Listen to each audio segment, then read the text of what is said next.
What's going on? If this is your initial visit and you're eager to discover intriguing facts that will undoubtedly enhance your knowledge, be sure to subscribe and activate the notification bell. Stay informed and don't miss out on anything. A 49-year-old man, Evaldo Araujo Chavez, experienced severe headaches, prompting his wife to take him to the doctor. In a startling discovery, doctors removed a large number of live larvae from his skull. Evaldo, a mason who had been working with larvae, had been complaining of pains for a week. Despite initial care in a local hospital, he had to undergo therapy in the state capital of São Paulo. The wife, responsible for the discovery, noticed larvae in her husband's skull while he was lying on her lap. She rushed him to the hospital where, with tweezers, they removed some of the stitches. The larvae were found at the end of the previous week, and according to the wife, her husband was subsequently taken to a different hospital in São Paulo. Shortly after, doctors indicated that they had removed all the larvae and bandaged the patient's head before his discharge from the hospital. However, on Saturday morning, the woman and her husband returned to the hospital, where physicians discovered that they had been infected with additional parasites. They made the decision to return to Praia Grande due to having young children in the city. Upon landing in Rio de Janeiro, doctors in São Paulo advised them to urgently find a surgeon to remove all the larvae. They went to Sister Dulce Hospital, where the doctor informed them that a bandage was needed. Despite arriving at 4 p.m. and staying until 11 p.m. on Saturday, nothing had been done. They then traveled to Santos, where a call was answered, and a medication bottle was thrown, leading to the emergence of 25 larvae almost immediately. The couple believed that all the larvae had already fled. Nevertheless, when the man returned to the emergency room on Sunday, the staff informed him that there were still larvae in his head, necessitating another dressing. Additional parasites were extracted, and during testing, it was discovered that the mason's head had many holes. The larvae were feeding on the tissue beneath the skin's surface, a situation made possible with the medication. They reported to Sister Dulce Hospital that there was nothing more that could be done, and the only option was to let the patient heal on his own. On Tuesday, the wife accompanied him to the doctor to get a bandage made. By nighttime, she removed the bandage as he was bleeding profusely and discovered other holes in his head that had not been previously observed. There seemed to be no improvement, and the number of larvae was increasing, causing significant discomfort to the patient. The situation continued to deteriorate, and the family, desperate for help, turned to social media for assistance. Following the appeal, the man was eventually transferred to São Paulo for treatment, as they believed he hadn't received the right care in the current facility. The family expressed fear, stating that something bad was imminent, and they were terrified. They lamented the situation, highlighting the inconvenience of having to travel from their city to São Paulo for treatment, emphasizing that the man would die if he stayed in the current location. The agony was so intense that the patient declared he would perish if the situation persisted. G1 interviewed Dr. João Luís Cabral, a neurosurgeon, who mentioned that the larvae, known as burn, is not frequent in the city but more common in agricultural areas with more cattle and horses. According to Cabral, this type of larvae produces more in dogs, oxen, and cows but can still be found in both cities and farms. According to the neurosurgeon, larvae can be contracted due to a lack of basic sanitation hygiene or inadequate guidance and instruction. Transmission can also occur through contact with infected animals. When a fly lands on an infected mammal, it becomes responsible for transmitting the larvae. The parasite is then transferred when the fly comes into contact with an open wound on a human being. The neurosurgeon emphasizes the importance of starting larva treatment with appropriate antibiotics. Pharmacological therapy is the most effective method for eliminating larvae, especially when their numbers are low. However, if there is a high number of larvae and the doctor cannot remove them individually, it becomes necessary to admit the patient to the hospital for surgical removal. In a clarification, Sister Dulce, the director of the municipal hospital, notes that the patient was admitted to the unit on Saturday and received all the appropriate help for the situation. After conducting an evaluation, the medical team determined that the patient did not qualify for surgery. The note emphasizes that all outpatient treatments were completed, and therapeutic medication management was implemented throughout the process. Additionally, the patient was instructed to seek assistance from the reference family health unit for daily dressing changes. It is crucial to highlight that the patient and their family members were informed about the type of treatment being used. Hospital personnel are always accessible to provide clarifications if needed. This concludes the statement. In another similar story, a woman experienced 2 maggots burrowing into her scalp while on vacation. The bumps on her skull puzzled doctors, and she reported feeling something moving in her scalp. People often bring back various souvenirs from vacations, including photographs and, in some unusual cases, unexpected skin issues. However, imagine bringing back something unpleasant with you, like maggots living in your hairline. After an excursion to Argentina, a woman from the United Kingdom experienced just that. Yikes. According to a case report published in the British Medical Journal, the anonymous woman visited a doctor shortly after returning home, complaining of pain in her left ear and swollen lymph nodes in her neck. She was diagnosed with cervical cancer, and to treat her ear infection, she was prescribed medication. In her 50s, the woman returned to the doctor about a week later with 2 small, uncomfortable bumps on her head, eventually diagnosed as cystic acne cysts. The doctor prescribed antibiotics to treat her condition. However, over the next 3 weeks, the cysts expanded in size and began inducing stabbing pains. Additionally, they were oozing a clear, odorless fluid. Despite an early suggestion from a friend that she might be suffering from a parasitic infection, the woman, as stated in the report, didn't take the suggestion seriously initially because she had been informed that the lumps were simply cysts. However, when the discomfort became intolerable, she raised the possibility of a human botfly or maggot infection with her doctor. Unfortunately, the case report did not provide information about the doctor's response. 7 weeks after returning home from her trip, she was brought to the hospital with a serious illness. She reported feeling something moving in her scalp, although her blood test came back negative. At that moment, the lumps were less than an inch in diameter and had tiny apertures known as punctums on their surfaces. When she was ultimately diagnosed, it was discovered that she had been infected by 2 human botfly larvae.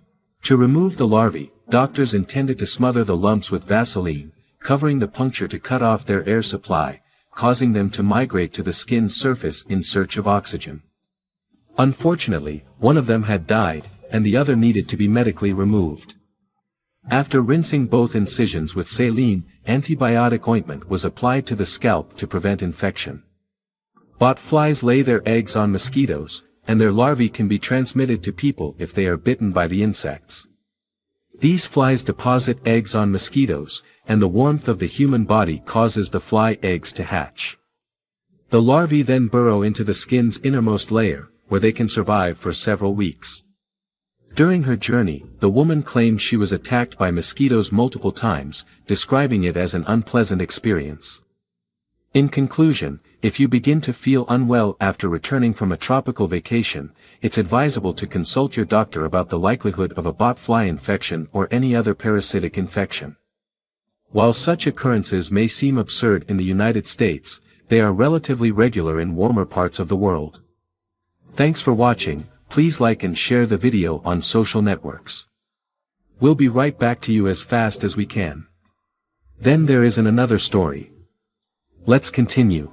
Before we delve into the story, kindly ensure to subscribe to Mr. TV and activate the notification bell to stay updated on our latest uploads. Additionally, show your support by hitting the like button immediately. Angie and Gino, filled with dreams of parenthood, experienced overwhelming joy when Angie became pregnant for the first time.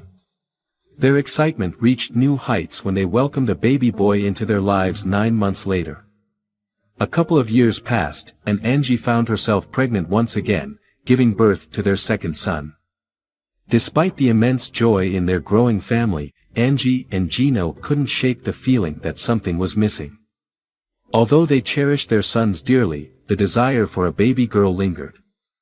Several years later, their dreams materialized, but the revelation was far from conventional.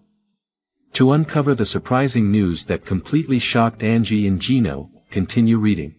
The couple had started discussing names for their future children early in their relationship, even before tying the knot. Their vision included having at least one boy and one girl. Gino proposed to Angie, and she joyfully accepted, leading to a beautiful wedding and plans for a family. Shortly after their marriage, Angie became pregnant with their first child, a healthy baby boy. Less than 2 years later, she was pregnant again, this time with another beautiful boy. Despite the late-night feedings and diaper changes, Angie and Gino embraced parenthood, reveling in the joy of watching their sons thrive and grow. The two boys became the pride and joy of Angie and Gino's lives. Every milestone, from first steps to first teeth, first words, and the initial days of preschool, was celebrated with enthusiasm. Angie and Gino took immense pride in witnessing the young men their sons were becoming. Yet, the yearning for a baby girl lingered within Angie and Gino. They felt that their family was incomplete, despite living a fantastic life in Southern California. The desire to be parents to a daughter and for their boys to have a sister prompted Angie and Gino to make a decision: they were ready to try for a third child. With hopes for a girl but content with another baby boy, the couple embarked on this new chapter. Prayers for a healthy and easy pregnancy accompanied their journey. The pivotal moment arrived when Angie took a pregnancy test, and the result was positive. Overjoyed, she promptly booked an appointment with her doctor for an ultrasound to confirm the pregnancy and, more importantly, to discover the gender of their third child.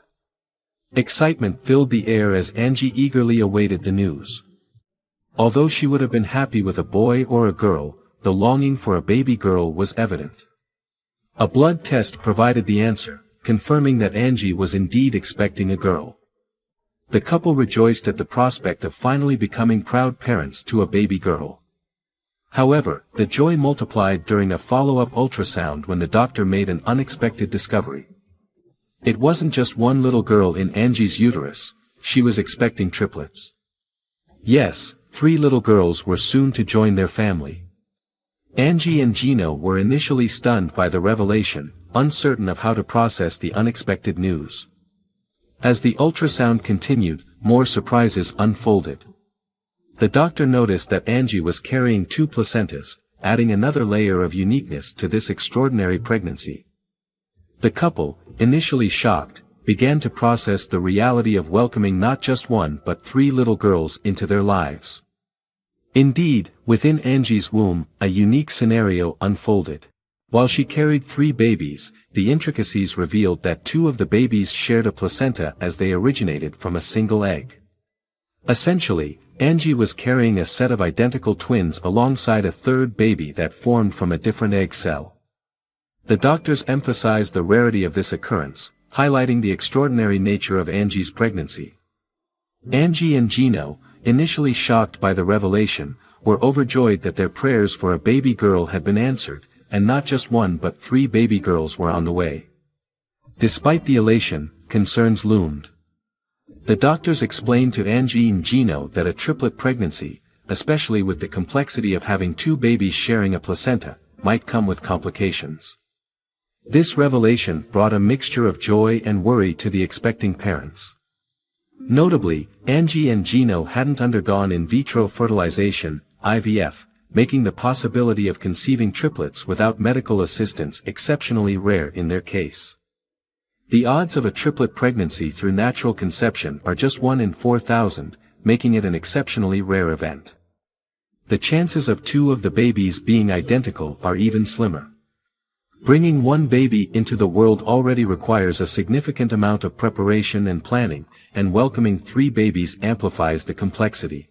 Understanding that their lives were about to undergo a drastic transformation, Gino and Angie wasted no time and quickly took action. The couple, gearing up for the challenges ahead, made practical decisions. They hired a nanny to assist with the upcoming demands of caring for 3 infants, purchased a minivan to accommodate their growing family's needs, and reached out to their friends and family for crucial support during this unique and remarkable journey. Recognizing the unique challenges ahead, both Angie and Gino took proactive steps to support each other during the impending arrival of the triplets. They requested parental leave from their employers, ensuring that they could be present to assist and care for one another as the babies were born. Angie's pregnancy was considered high risk due to the fact that she was carrying triplets. A few months into her pregnancy, her doctor, Dr. Dana Schmond, advised her that this pregnancy would differ significantly from her previous two. Angie was well aware that pregnancies involving twins or triplets often carried a higher risk of premature birth or complications in utero. While she was mentally prepared for potential challenges for her babies, the emotional readiness for what would unfold remained a different story. Little did Angie know, she was about to face unexpected turns in her journey, and the emotional preparedness she thought she had might be tested in ways she hadn't anticipated. At 26 weeks into her pregnancy with the triplets, Angie encountered serious complications. In an interview with Sharp Healthcare, she revealed, "We saw that the liquid for baby B was too low and for C was a little high. The levels of amniotic fluid surrounding the babies play a crucial role in their nourishment and protection during development, making it a matter that required immediate attention." Facing a high-risk situation, Angie and her doctors had to take swift action to ensure the safety of both Angie and her babies. Faced with a serious fluid discrepancy, the couple opted for a rather extreme measure. This issue posed a significant risk in a high-risk pregnancy, as abnormal fluid levels could lead to complications such as brain hemorrhaging and underdeveloped lungs in the babies. Recognizing the severity of the situation, Dr. Dana Schmond advised Angie to make a drastic change in her routine. To mitigate the risks, Angie was urged to spend the remainder of her pregnancy in the hospital, allowing for constant monitoring. With 14 weeks still left in her pregnancy, this decision meant a prolonged stay in the hospital for Angie, a circumstance that naturally brought about distress. Despite the emotional upheaval, Angie was determined to do everything in her power to ensure the safe delivery of her children into the world. The challenging prognosis prompted her to focus on the well-being of her triplets and take the necessary steps for their safety. The decision to stay in the hospital for the remainder of her pregnancy meant that Angie had to put her life on hold and spend less time with her two sons. Despite being 26 weeks pregnant, she didn't feel sick, yet the necessity for strict bed rest away from home and family was a challenging reality. Angie was not thrilled about the prospect of a prolonged stay in the hospital. Gino, understanding the importance of family, made sure to bring their two sons to see their mother every day. Despite the circumstances, meals were shared together in the hospital as the family prepared for the arrival of the triplets. Although the hospital was far from home, the sense of togetherness provided some comfort to the family. Gino went above and beyond to make the hospital environment feel as much like home as possible for Angie. The nurses also played a crucial role in offering support. Tony Hicks RN, in an interview with Sharp Healthcare, highlighted the challenges faced by patients in such situations, emphasizing the significance of acknowledging the difficulty in offering understanding. Angie spent a significant amount of time alone in the hospital, not wanting to disrupt her son's routine too much. Gino, as a result, had to spend extended periods at home with the boys, navigating the challenges of maintaining a sense of normalcy while adjusting to the unique circumstances of Angie's hospital stay. The hospital staff, aware of Angie's struggle to be away from home, made concerted efforts to make her feel comfortable during this challenging time. Determined to uplift his wife's spirits, Gino took creative measures to make Angie feel better. Together, they decided to have hospital date nights.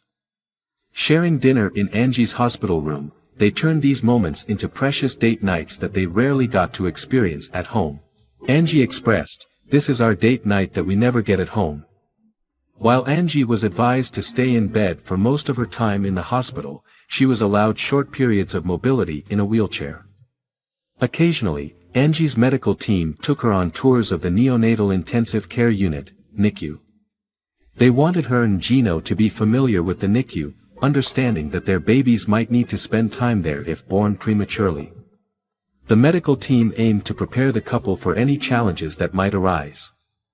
Although the NICU is not a cheerful place, Angie found solace in the fact that her medical team was prepared for whatever life might throw at them. Despite the uncertainties, Angie felt reassured that she was in good hands. Collaborating with her medical team, Angie put together a birth plan that provided her with a sense of control in the midst of the unknown. She acknowledged the stories of challenges faced by other parents of multiples and saw the NICU not as a sad place but as one that empowered her.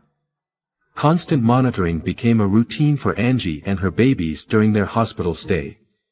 Daily ultrasounds were conducted to ensure the correct development of the babies, offering Angie insights into their progress and well-being. In the face of the uncertainties, Angie found strength and empowerment in the support of her medical team and the careful planning they undertook together.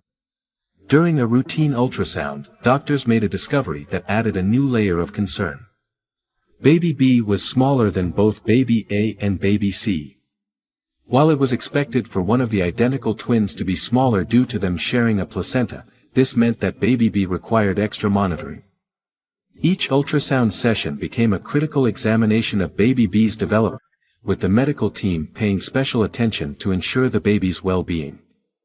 Angie understood the challenges ahead and recognized that carrying the babies to the full 30 weeks might be difficult. However, she aimed for a goal of reaching a total of 34 weeks of pregnancy. At this point, the babies would be developed enough to have a better chance of surviving outside the womb. The risk of severe complications or underdeveloped organs was higher if the babies were born before the 34-week mark. Despite the discomfort of being on bed rest, Angie was determined to prolong the pregnancy and ensure the triplets had the best chance of a healthy start in life. She successfully reached the 30-week mark, feeling optimistic about the progress of the triplets. Angie and her family adopted a one-day-at-a-time approach, eagerly anticipating the arrival of the new babies. However, Angie remained committed to not meeting them before they were truly ready to face the world. The delicate balance between the eagerness to meet her babies and the desire to ensure their optimal development weighed on Angie's mind as she navigated the challenges of her high-risk pregnancy. As Angie progressed through her high-risk pregnancy, the longer the triplets stayed inside her womb, the stronger they would become. She acknowledged the uncertainties of the situation, stating in an interview with Sharp Healthcare, "Anything could happen between now and my due date. We could have contractions that we can't control. We may do an emergency C-section. For us, we don't count the weeks here, we count the days." Angie aimed to reach 34 weeks, but the triplets seemed to have other plans. At just 32 weeks along, Angie went into labor, prompting Gino to pray for a safe delivery. As Angie was wheeled into the operating room for her scheduled C-section, Gino expressed, "3 little stars will be born tonight. I have some hard work ahead of me now." Little did he know how true that statement would prove to be. A C-section had always been a part of Angie's birth plan. While she had discussed the possibility of a natural birth with her doctors, safety concerns led everyone to agree that a C-section was the best option for all involved. The medical team prepared Angie for the surgery, and the C-section process began with Gino holding Angie's hand for support as the doctor made the first incision. The anticipation and tension were palpable as the couple braced themselves for the next chapter in their remarkable journey to welcome their 3 little stars into the world. After a significant period, the moment arrived, and Daniela, the first baby girl, was born, followed by her sister Annabella. Finally, Gino and Angie had the chance to meet their third daughter, Camilla. However, these newborns required urgent medical attention as they were born a few weeks premature. The medical team, well prepared for any scenario, had individual advanced life support teams for each baby. Upon delivery, each baby was carefully passed through a window to an adjacent room beside the operating room. Here, they underwent assessments, stabilization, and were connected to monitors before being transferred to the neonatal intensive care unit, NICU. Despite their desire to hold their newborns, Angie and Gino recognized the necessity of the NICU for the baby's well-being. The triplets, born tiny and under 4 pounds each, needed to be placed in incubators immediately to maintain warmth as they grew stronger. Given their small size, Daniela, Annabella, and Camilla faced the challenge of underdeveloped lungs, making it difficult for them to breathe fully on their own. Angie's medical team was aware of the likelihood of the babies being born prematurely, so they had a prepared plan to assist the infants in breathing until they could do so independently. All 3 baby girls were placed on CPAP, a method that utilizes pressure to open the baby's lungs.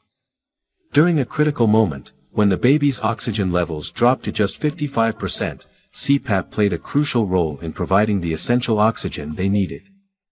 While Angie was still on the operating table, she had the opportunity to view photos of her babies for the first time on a digital camera.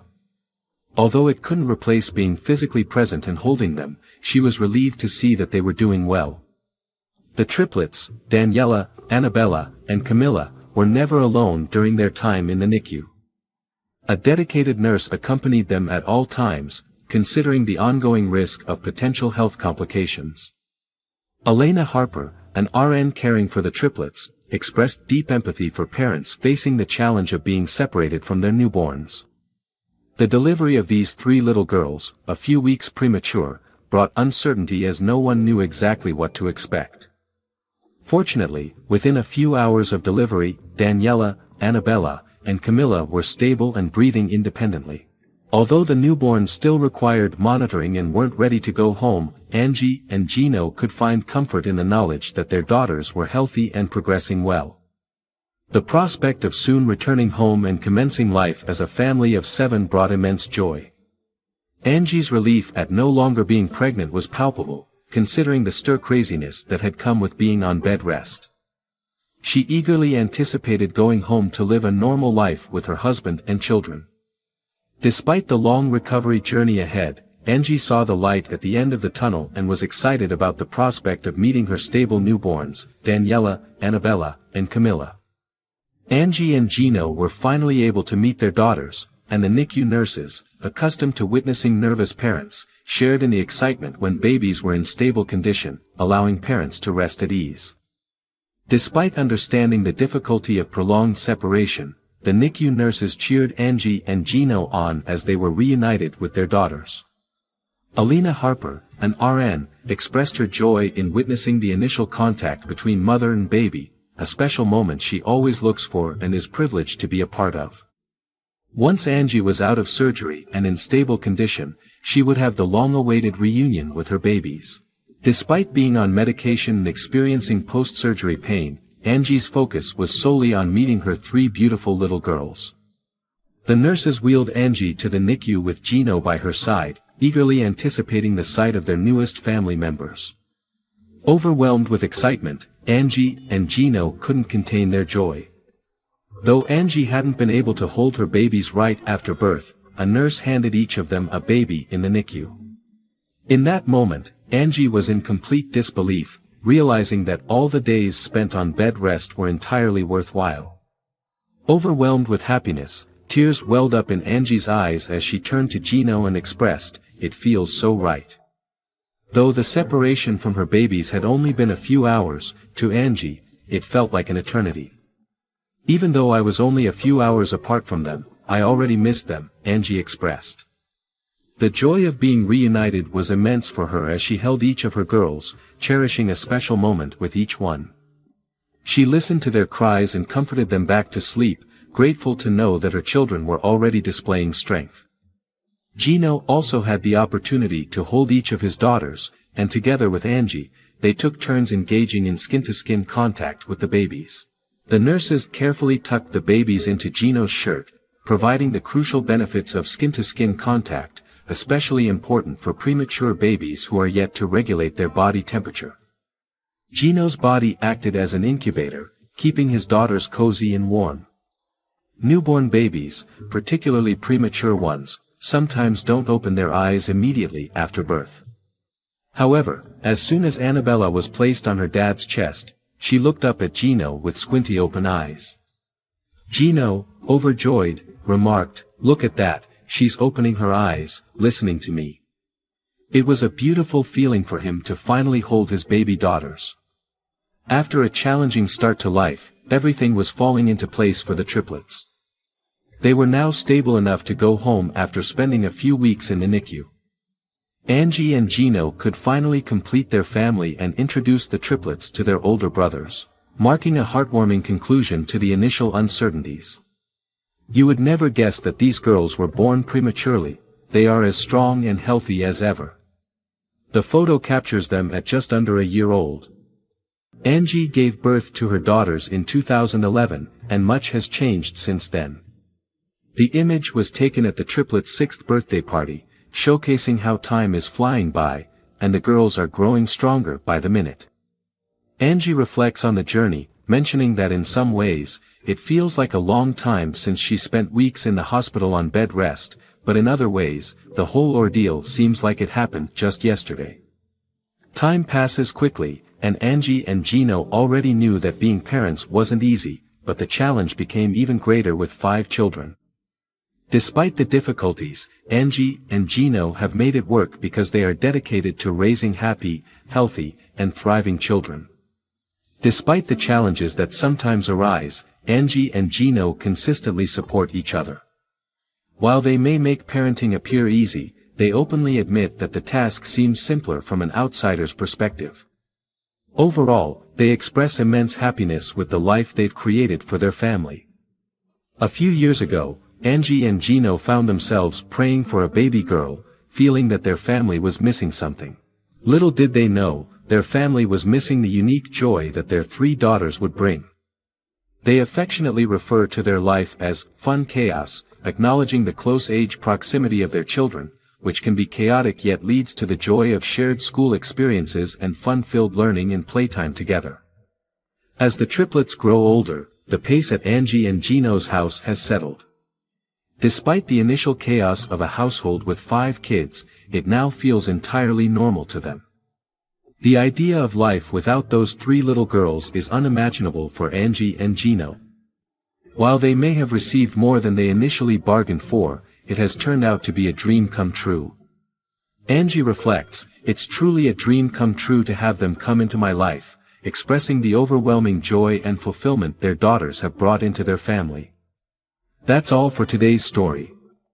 If you like it, please subscribe and give it a thumbs up. See you next time. When this boy woke up from a 5-year coma, everyone was happy.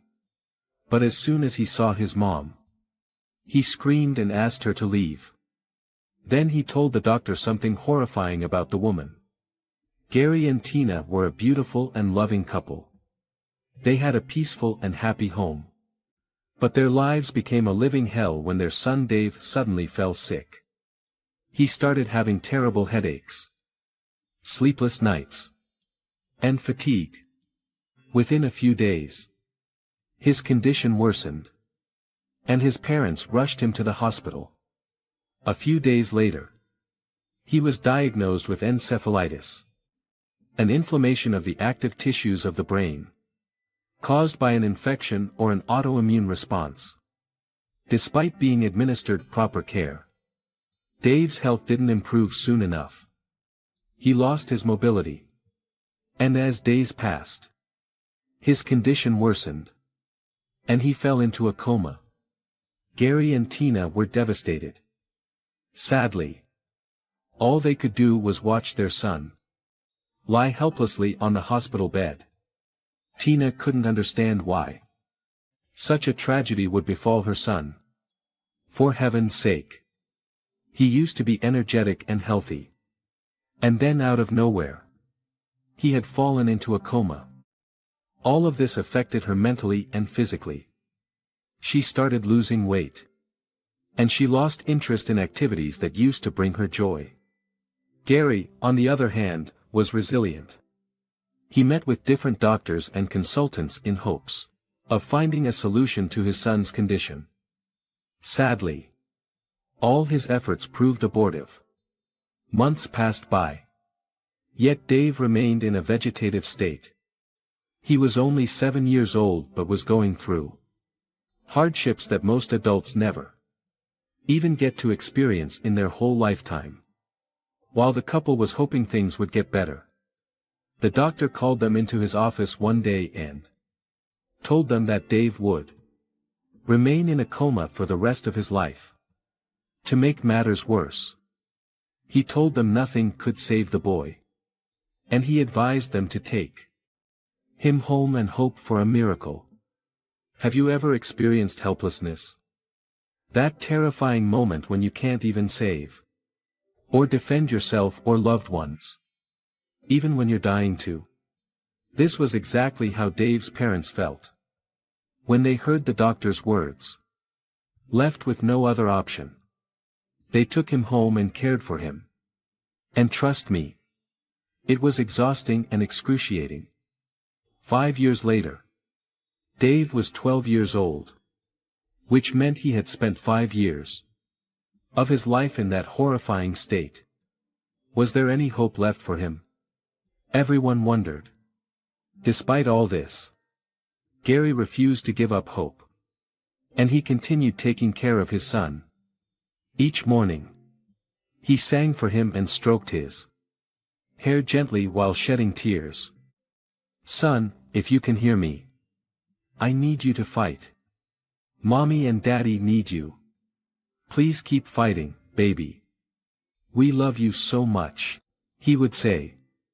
Unfortunately, Tina wasn't as resilient as her husband. And she became a shadow of her former self. She wasn't productive at work. So she was laid off. She cried morning and night and became aggressive towards everyone, especially Gary. She took out her pain and frustration on him. One night, Gary got angry with her. "You need to get a hold of yourself. You're not the woman I married. When was the last time we had a good time together? When was the last time we ate together? You have changed," he yelled. "Yes, I have changed. That's what happens when your son has been in a coma for 5 years. I hate it. I hate my life.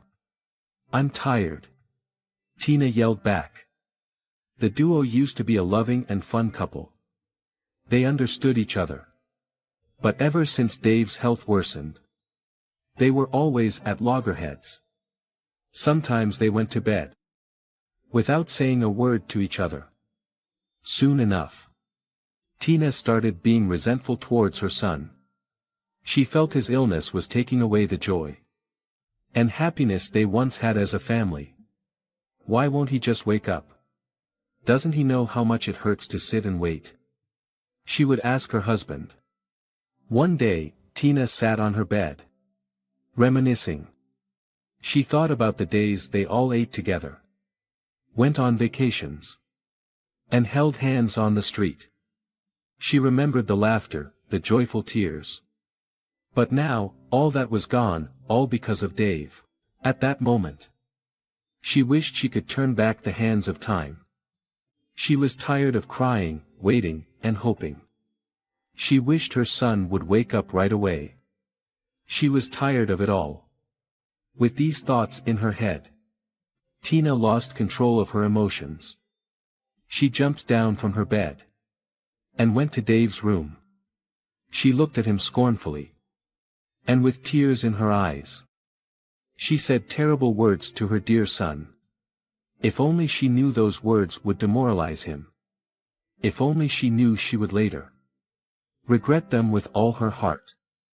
After saying those words, Tina ran back to her room and cried her soul out. She even vowed not to ever step foot in Dave's room.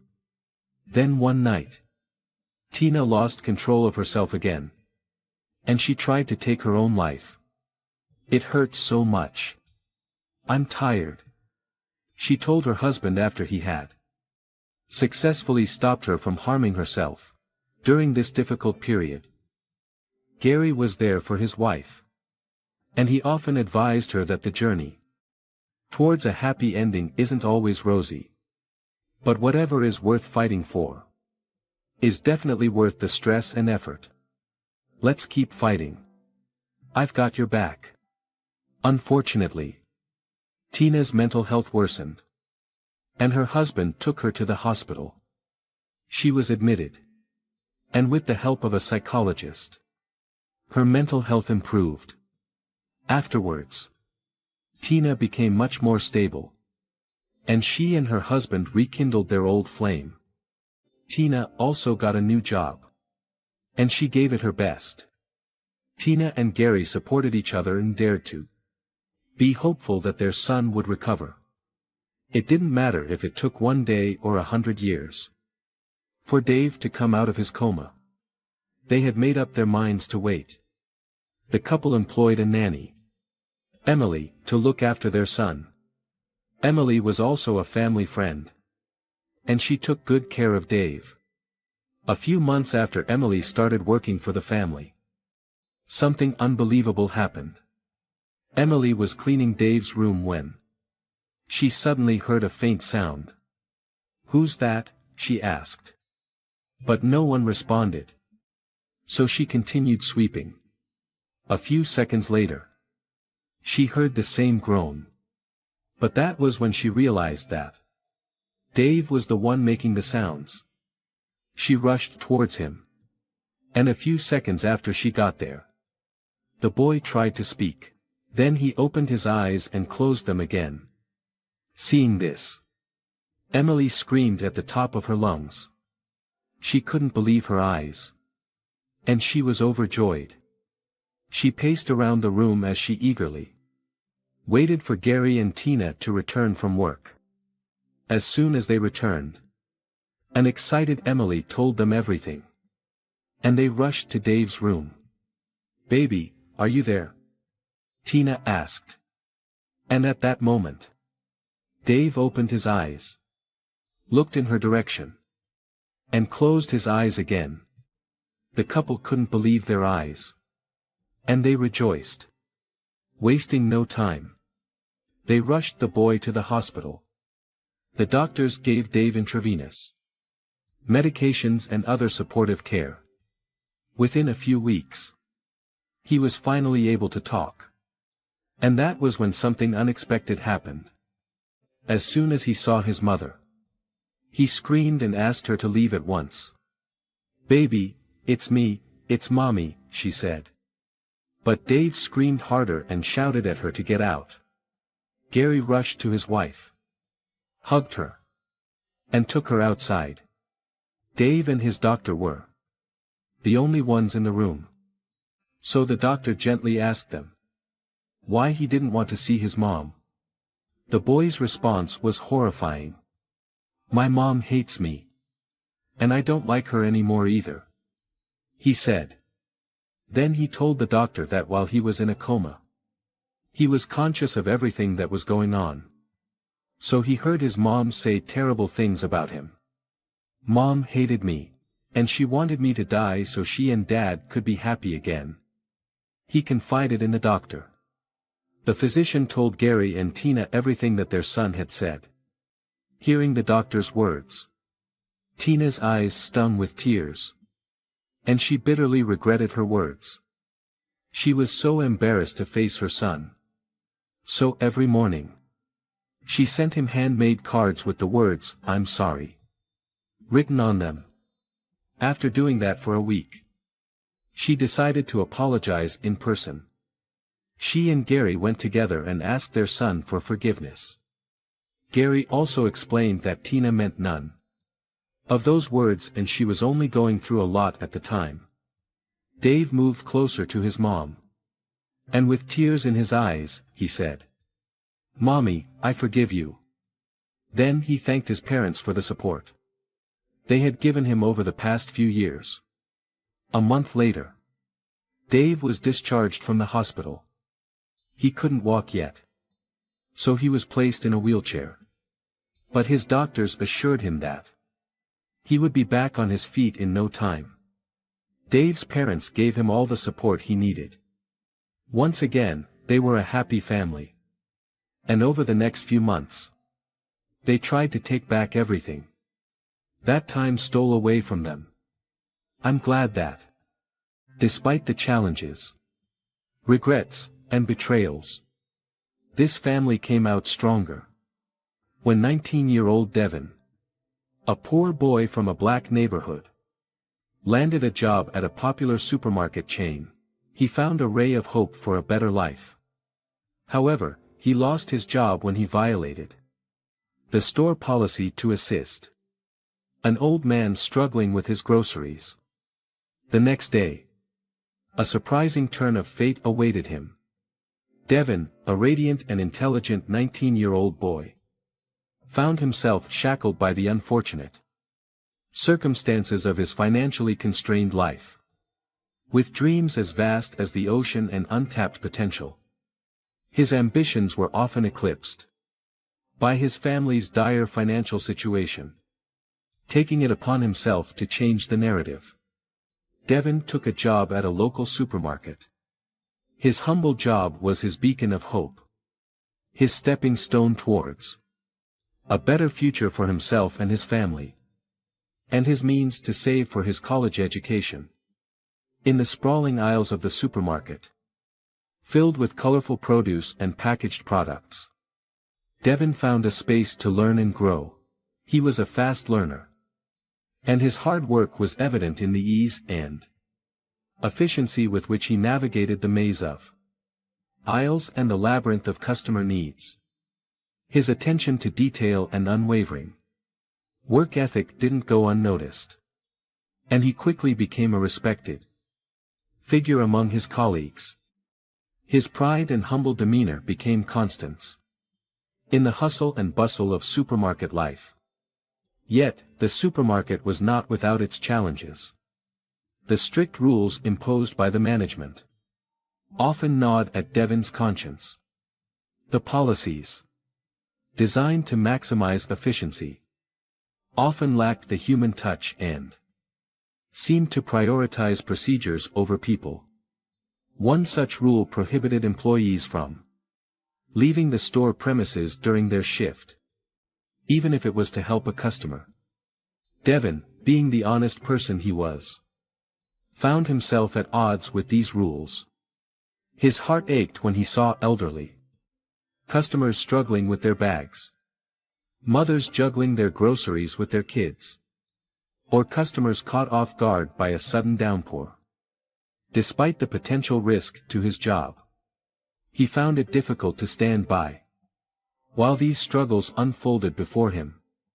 He understood that helping people was a delicate balance, a fine line between doing what was right and adhering to the supermarket's policies. His basic instincts often propelled him towards compassion and empathy, contradicting the supermarket's rulebook. Devin's struggle was a testament to his character. He wasn't just a supermarket employee, but a young man grappling with the complexities of life. A teenager choosing kindness over the rigidity of rules. A human being who valued connection and empathy above all else. His job at the supermarket was more than just a means to a financial end. It was a journey of self-discovery, a manifestation of his determination, and a testament to his resilience in the face of adversity.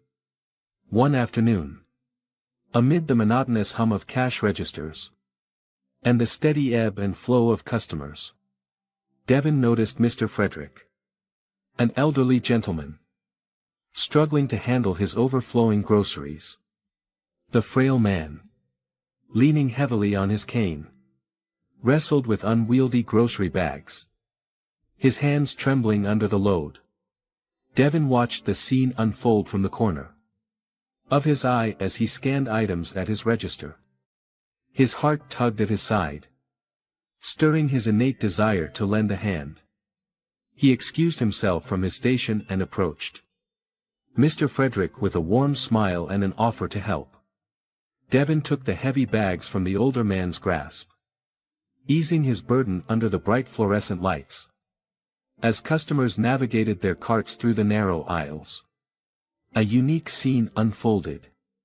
A young supermarket employee escorted an elderly man towards the exit, carrying his heavy bags.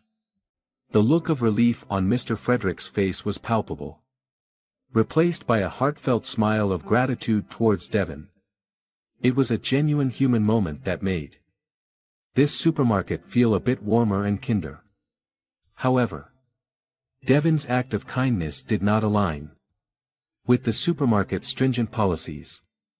His boss, watching the scene from a distance, called Devin to his office after he returned from assisting Mr. Frederick With a stern face and a tone devoid of empathy, he informed Devon that he was fired. His good deed deemed a violation of store policy. The cold words hung in the air. A bitter pill Devon had to swallow. Devon left the office with the echo of his boss's words playing in his head. His heart weighed heavy with a confusing mix of emotions. He had been fired for an act of kindness. A human gesture that came naturally to him. The supermarket's walls seemed to close in, their sterility a stark contrast to the warmth he felt while assisting Mr. Frederick. His dismissal wasn't just a personal setback. Devon was suddenly struck by the reality of his family's precarious financial situation. They depended on his earnings to meet their daily needs and save for his college fund. As he walked through the supermarket for the last time, he felt a crushing sense of disappointment and fear. He wondered how he would explain this to his family, how he would cope with losing his job, and what this meant for his future. Devon's journey home was a long one, filled with anxiety and remorse. But amidst the turmoil, he felt a strange sense of contentment. He had helped someone in need. And while it cost him his job, he knew he had done the right thing. It was a painful lesson about the real world. A wake-up call that sometimes even the purest intentions could have severe repercussions. Yet, Devon held on to his belief in kindness, even when it felt like the world was pushing him to let go. As he looked at the faces of his waiting family, their hopeful eyes meeting his, he took a deep breath and began to recount the day's events. Devon's story flowed forth, a river of raw emotion and stark honesty. He talked about Mr. Frederick, the grocery bags, the kind act of assisting a customer, his job. His voice trembled, wavering between pride and disappointment. His family listened in silence, their faces a mirror of Devon's mixed emotions. When he finished, he assured them he'd find another job soon, his voice filled with determination. The following day began on an uncertain note, with Devon waking up to the reality of unemployment. But the day had an unexpected twist in store. As he sat in the living room, his phone rang, displaying an unknown number. Intrigued, he answered the call. And a familiar voice recorded. From the other side, Mr. Frederick. Mr. Frederick introduced himself, and revealed a surprising detail. He was the father of the supermarket chain's owner. Devon felt his heart skip a beat. The old man apologized for the unfortunate events of the previous day, expressing his regret and sadness at Devon's predicament. He went on to express his admiration for Devon's kindness, a quality he found missing in today's world. Then came an invitation that made Devon's heart race. Mr. Frederick invited him to meet his son, the supermarket owner. He hoped that together they could resolve the unfortunate situation and perhaps open up new opportunities for Devon. The phone call ended, leaving Devon in a state of shock and surprise. He looked around at his humble home, his mind racing. Could this be his chance for a new beginning? Could this twist of fate hold the promise of a better future? With newfound hope in his heart, Devon prepared to meet the man who held the reins of his former workplace, ready to embrace whatever lay ahead. The meeting with Robert, the owner of the supermarket chain, took place in an upscale office, a stark contrast to Devon's humble surroundings. As Devon walked in, he felt a rush of nerves but held his head high, clutching onto the hope that his meeting would mark a turning point in his life. Mr. Frederick introduced Devon, his voice brimming with admiration. And then Devon began to recount his story with sincerity lacing his words. Devon told the events of the fateful day. He spoke of Mr. Frederick, of the heavy grocery bags, Of the struggle between following rules and choosing kindness. And his subsequent dismissal. As Devon spoke, Robert listened intently, his eyes reflecting a mix of surprise and empathy. Devon's honesty, humility, and clear-headed conviction deeply moved Robert. He had been brought up in an environment of wealth and privilege, and his father's stories of Devon's kindness and integrity had struck a chord. He was witnessing a young man's willingness to sacrifice his job to help someone in need. A gesture he realized he had never experienced firsthand. Feeling a surge of respect for Devon and guilt over his dismissal, Robert offered Devon his job back at the supermarket as a gesture of reconciliation. It was a safe offer, one he believed Devon would gratefully accept. But Devon surprised him yet again. Devon appreciated the offer but asked for something different. He saw this meeting not merely as a chance to reclaim what he had lost but as an opportunity to aspire for more. Instead of returning to his previous role, Devon requested an opportunity to learn and grow within the company, to understand the business and possibly contribute in a more significant way. The request took Robert by surprise. But he found himself admiring Devon's ambition and courage. Here was a young man who had been dealt a rough hand but was unwilling to settle for less. He sought to learn, grow, and strive for more than a paycheck. The meeting, initially an opportunity to correct a wrong, evolved into something more significant. It marked the beginning of a journey of growth and learning for Devon, driven by his unwavering integrity and desire for knowledge. It was a testament to his belief that every setback could be transformed into a stepping stone toward success. Robert, the supermarket owner, sat across from Devon, genuinely impressed.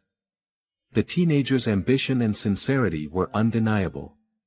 His request to learn and grow within the company was a clear testament to his character. Devon's audacity to dream beyond his circumstances touched Robert, and he decided to give Devon the chance he deserved. A spark of an idea took shape in Robert's mind. A plan that could help Devon realize his potential, while also benefiting his supermarket chain. Robert offered Devon a scholarship for business school, an opportunity to arm himself with knowledge and skills. But that was not all. To supplement his education, he also provided Devon with an internship at the supermarket's corporate office. This would give Devon hands-on experience and an understanding of the business world.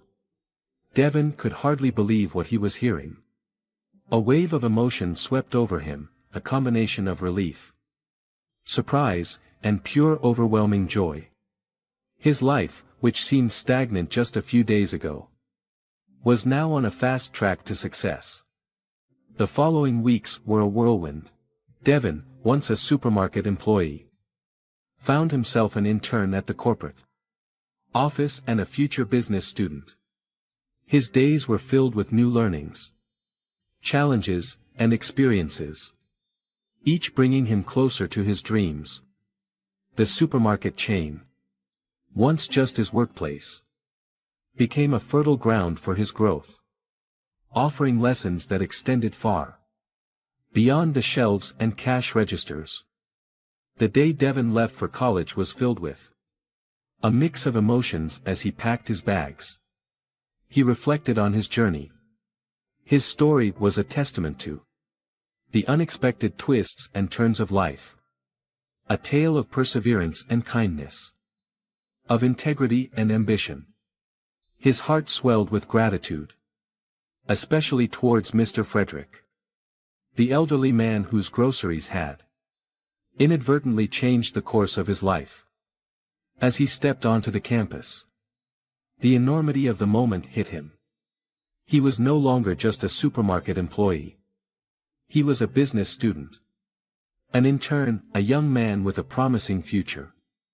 He felt a profound sense of gratitude for the opportunities life had thrown his way. Surprising and difficult as they had been. The story of Devon is one of resilience, kindness, and the power of dreams. Fired from a supermarket for a simple act of kindness.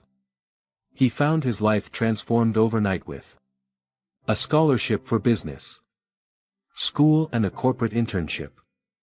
Devon stepped onto a path of success, but as he walked that path, he held in his heart a deep sense of gratitude for the old man he had helped. A poignant reminder that often life's most surprising opportunities come wrapped in the guise of everyday moments.